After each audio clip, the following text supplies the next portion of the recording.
She chose it herself. That's the detail that nobody talks about enough.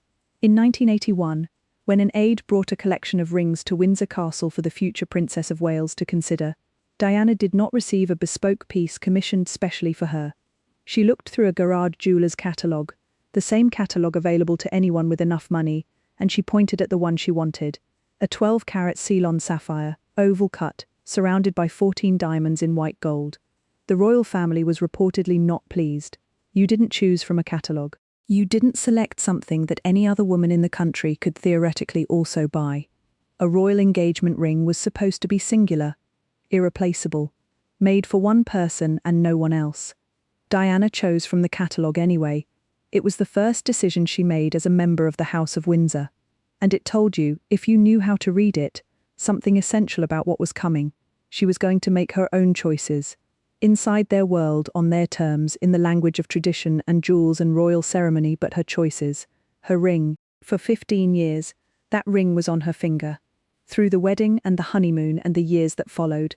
Through the cufflinks and the bracelet with the entwined initials and the phone calls she wasn't supposed to overhear, and the dinners at Highgrove and the night in the basement when she finally said what she knew.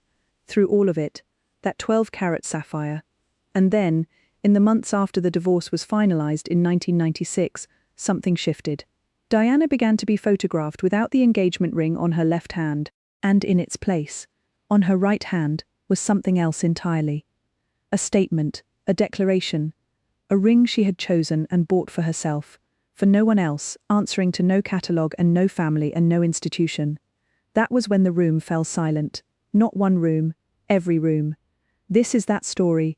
Everything you're about to hear comes from documented accounts, from jewelry historians who have studied this period in detail, from the record of what Diana wore and when and what it meant, from Paul Burrell's testimony and Andrew Morton's biography, and the words Diana recorded on her own tapes, where I'm reading meaning into evidence rather than stating fact.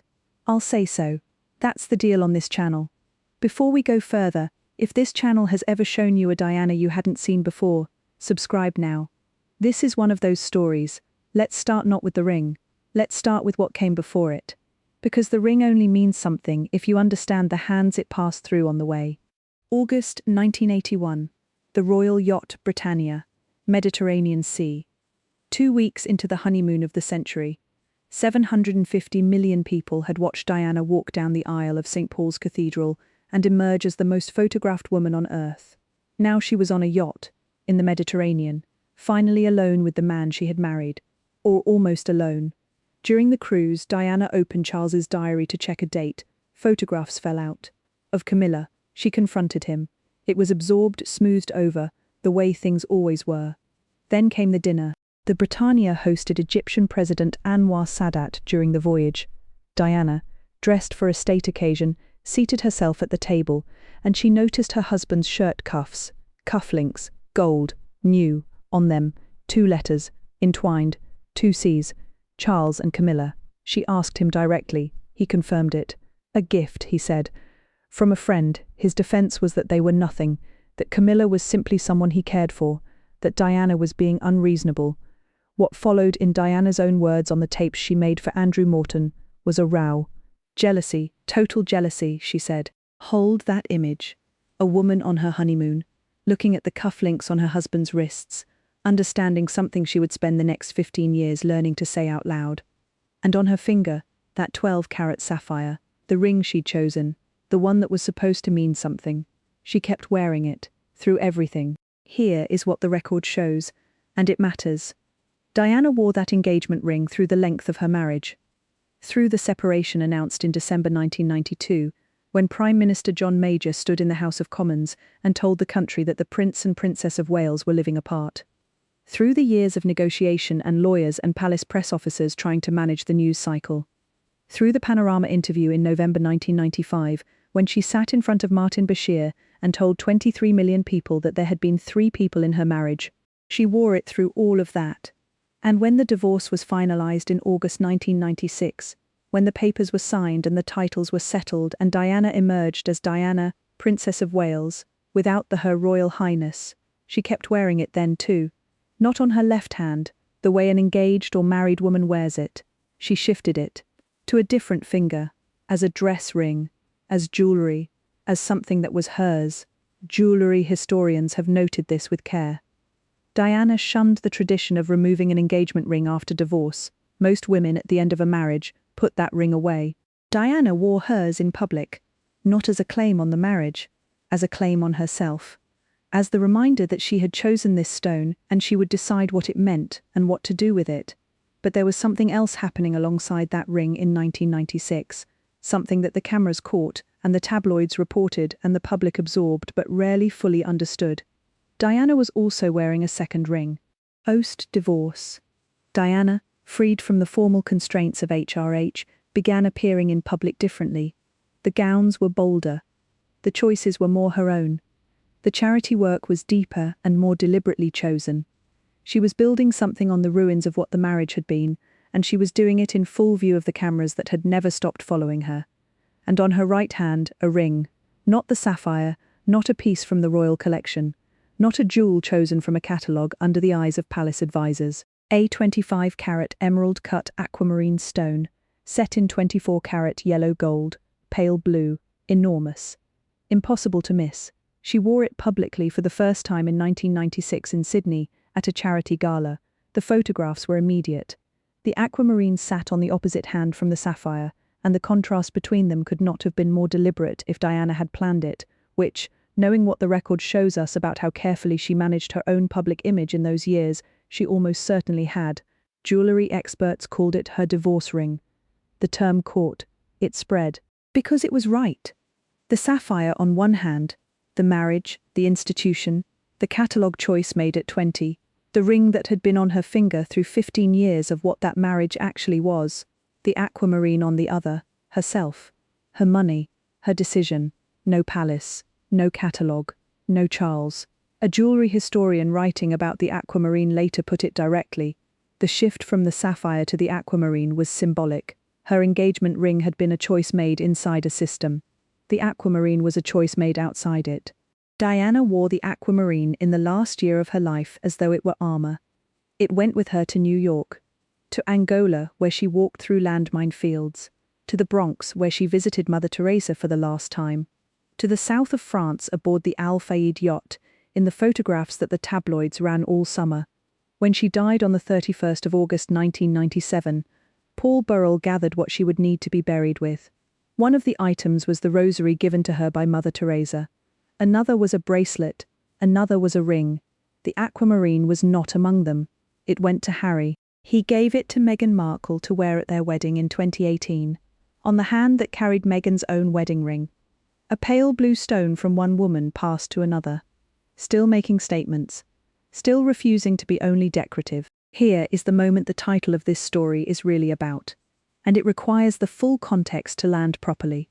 In the summer of 1981, 2 weeks into a honeymoon that the world believed was a fairy tale, Charles wore cufflinks to a state dinner that had been given to him by Camilla Parker Bowles.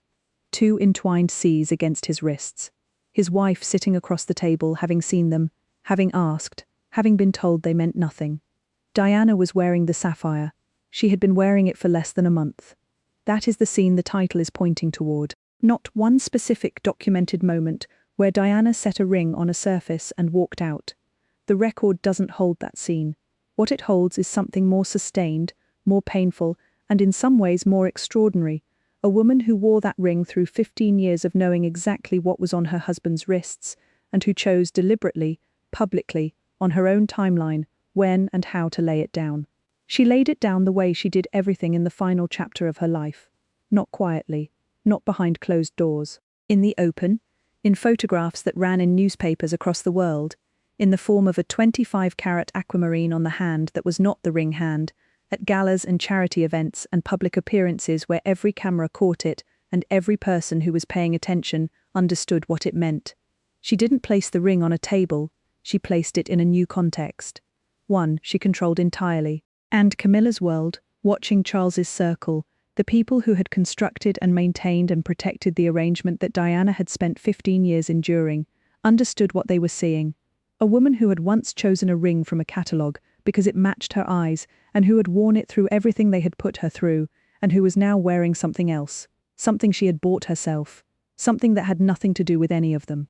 the room, if you understand which room we mean, the room of the institution and its arrangements and its accommodations and its long careful management of the situation, that room did fall silent. Because Diana had said, without a single word, what couldn't be said any other way. There is a footnote to the ring story that tells you something about Diana that the public image never fully captured. She kept the sapphire. After the divorce, after the aquamarine, after the photographs of her wearing her freedom on her right hand at galas in Sydney and New York, she kept the engagement ring, not as nostalgia. The record doesn't support a sentimental interpretation. Diana was not pining for the marriage. The Morton tapes, the Sertellen recordings, the testimony of everyone who knew her in those final years, all of it points the same direction. She had processed what the marriage was. She had said it on television. She had said it in a basement in 1989, and then again to 23 million people in 1995. She wasn't holding onto the sapphire because she was holding onto Charles. She was holding onto it because it was hers. She had chosen it. From a catalogue, over the royal family's quiet disapproval, because she had looked at it and decided it was the one. It had been on her finger longer than almost any other object she owned. It had been present for every public moment of her adult life. The tours, the hospitals, the handshakes with the dying, the dinners with presidents, the walks through landmine fields. She wore it the way a person wears a scar they've decided to stop hiding. After she died, the ring passed to her sons. Harry held it for a while. Then William used it to propose to Catherine Middleton in 2010, in Kenya, on a holiday that echoed, whether deliberately or not, the kind of private, unceremonious love that Diana had spent the last years of her life searching for. When William placed that ring on Catherine's finger, he said something in the engagement interview that has been quoted many times, but never quite understood for what it was. He said, obviously, she's not around to share any of the fun and excitement of it all. This is my way of keeping her close to it all. Keeping her close. That's what the ring had always been in the end. Not a symbol of the marriage, not a symbol of the institution, a symbol of Diana, the woman who had chosen it at 20, worn it through everything, and decided for herself what it meant. Here is something the divorce papers don't tell you. When the decree absolute was signed in August 1996, when the legal machinery finally, formally, put an end to what had been ending for years, Diana did not collapse. She did not retreat. She did not disappear into Kensington Palace and close the curtains and wait for the world to decide what she was now that she was no longer a wife. She went to Australia. November 1996. Sydney. 3 months after the divorce was finalised. She arrived not as a working royal. Those days were over. The palace had made sure of that. But as a private individual raising money for charity. No official motorcade. No state banquet. No foreign minister waiting at the bottom of an aircraft steps to shake her hand on behalf of a government. Just Diana. And the crowds that came anyway. Because here is the thing the institution had never fully understood and never would. The crowds didn't come for the HRH, they never had. They came for her. For the woman who knelt beside hospital beds and held the hands that frightened everyone else. For the woman who had looked into cameras and said things that women all over the world had been saying only to themselves, in the dark, for years. For the woman who had worn a ring from a catalogue because she liked it, married into the most formal family on earth, and somehow remained unmistakably, stubbornly, against every institutional pressure herself. They came for that. In their thousands. In Sydney, 3 months after her divorce. And Diana, on that trip, wore the aquamarine, right hand, in public, in photographs that ran in newspapers on every continent, pale blue, enormous, impossible to look away from. She was 35 years old and she was rebuilding, not quietly, not privately. In full view of every camera that had spent 15 years following her, she was taking the pieces of what the marriage had been and deciding what to do with them. The ring on the left hand, the sapphire, the institution, the catalogue choice she'd made at 20, moved to a different finger. And on the right hand, something else entirely. She hadn't asked anyone's permission for the aquamarine. She hadn't consulted a palace press secretary, or run it past a lady in waiting, or waited for someone above her in the hierarchy to decide it was appropriate. She had bought it. She had put it on. She had walked into a room full of cameras and let the photographs say what they said. That was the new language she was learning to speak, not the language of formal statements and carefully managed press releases and dignified silences, the language of showing up, of being seen, of letting what she chose and how she moved, and where she went, and what she wore carry. the meaning that the institution had spent 15 years trying to control. It was working. There is a question that nobody asked clearly at the time, and that the years since have only partially answered. Why did Diana keep the sapphire? After the divorce, she could have put it away. Most women do. The engagement ring from a marriage that ended is, for most people, an object that belongs in a drawer. You don't wear it on your finger, even on a different finger. You put it somewhere. You decide later what to do with it. Sometimes you sell it, sometimes you give it away. Sometimes it sits in a box for the rest of your life. Diana wore it, publicly, at events. On a different finger. Yes, not the engagement finger, not the way a married woman wears it, but on her hand. Visible, deliberate. The jewelry historians who have written about this period note it as unusual, more than unusual. They call it a statement. A woman who could have erased the visual evidence of the marriage chose instead to recontextualize it, to take the ring that had been, for 15 years, the property of an arrangement she had not been fully told about, and reclaim it. Put it back on her own body on her own terms, and decide for herself what it meant now. That is not grief. That is not sentimentality. That is something harder and more deliberate. Paul Burrell, in the testimony and accounts he has given across the years since Diana's death, described this period, the post-divorce months of 1996 and into 1997, as Diana at her most settled, not happy in any simple sense, not free of pain, but settled, purposeful, moving in a direction she had chosen rather than one that had been assigned to her. He described the apartment at Kensington Palace differently in this period. More hers, fewer of the formal pieces, more of the things she had chosen and bought herself, the books she was reading, the music she was playing, the flowers she ordered herself rather than having arranged by a housekeeper following a schedule. The ring fit that picture. The sapphire on a different finger and the aquamarine on the other hand. The marriage where it belonged in her past, acknowledged but not erased, and her freedom where she had put it, on display, in the light, catching the attention of every camera in every room she walked into. She had been photographed her entire adult life. She understood, better than almost anyone alive, what photographs did with what they were given. She gave them the aquamarine deliberately. She knew exactly what the picture would say. The final year, Diana was 35 for most of it. She turned 36 in July, 1 month before the crash. In those 12 months, she moved faster and further and more purposefully than she had moved in almost any previous year of her adult life. Angola, January, the landmines, the blast visor and the body armor and the ground that had already taken the limbs of hundreds of civilians. She walked it. She knelt beside the people who had lost legs. She held the stumps where feet had been. The British government was trying to block international landmine legislation. Diana kept going. She kept talking. She used her name, the name that the institution had tried to strip back to just Diana, Princess of Wales, no HRH, and she used it in the service of people the institution had never cared about. The aquamarine was not in Angola. She was practical about what she wore and where, but the spirit of it was there. The spirit of a woman who had stopped asking permission for the choices she made with her own life. New York, June, Christie's. 79 gowns from the years of the marriage. The dresses she had worn to state dinners and galas, and charity events, and all the formal occasions of the life she had lived inside the institution, auctioned for charity. $3 million. Proceeds to AIDS research and cancer charities. She stood in the Christie's Cellier room in a black dress, and she watched the gowns of her royal years go under the hammer one by one, sold, dispersed, sent out into the world to do something useful. That's what the marriage had been, in the end, material. Something that had clothed her for 15 years, and that she was now repurposing, not destroying, repurposing, sending the proceeds somewhere that mattered. The aquamarine was on her hand at Christie's. Of course it was. The Bronx, same week.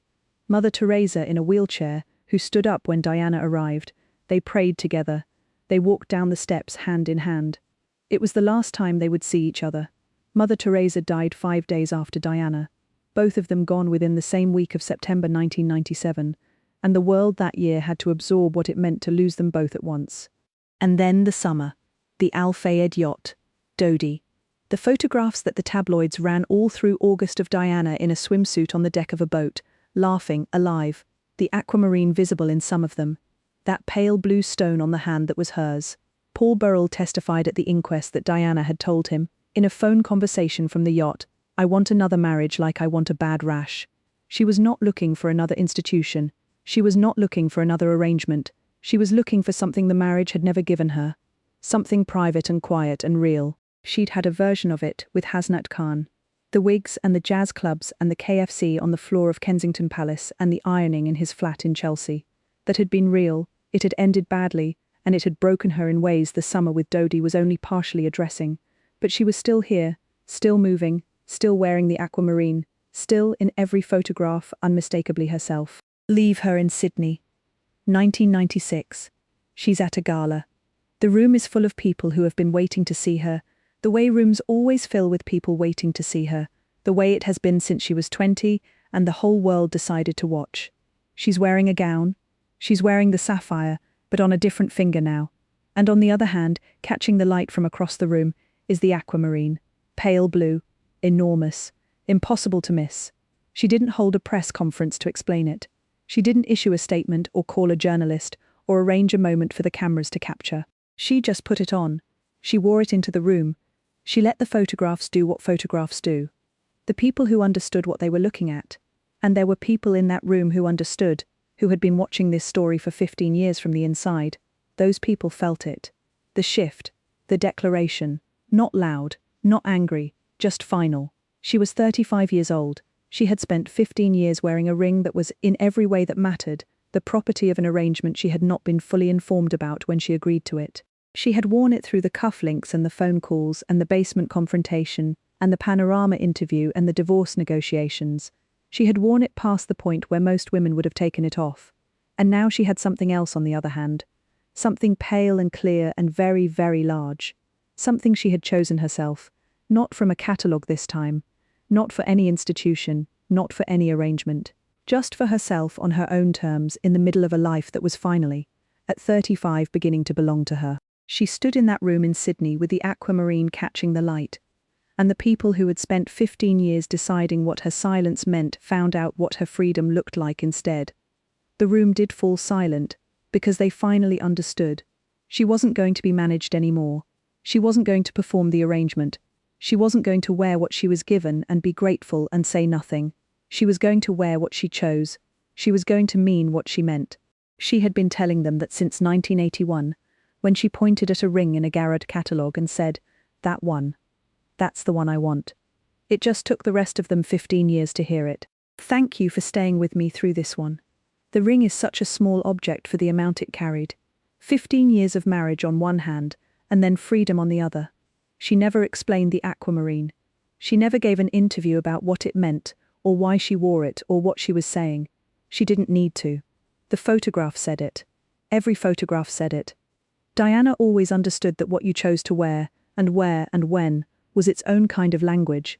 She was speaking it from the very first day, when she picked a ring from a catalogue and started her own story. She was still speaking it on the last day she was photographed. She just kept getting clearer.